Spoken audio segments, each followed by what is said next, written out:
है। मैं कलकत्ता से आया हूँ और अभी यहाँ पर प्रोजो शुरू हो गया। कल से पीठा बन रहा है, आज भी पीठा बना और मेहंदी, चूड़ी, आलता ये सब दिया है और झूला भी झूल रहा है। और मैं चाहूँगी आगे भी इतना बड़ा बड़ा उत्सव हो। यहाँ पर नया देख रहा हूँ, अच्छा लग रहा है। पर्व तो ओडिशार कृषि भित्तिक पर्व।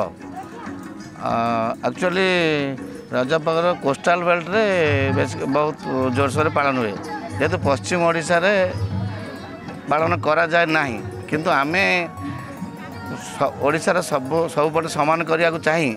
आज मिशन प्रति वर्ष भरी ए वर्ष मिशन आश्रय रज पर्व पालन करूँ।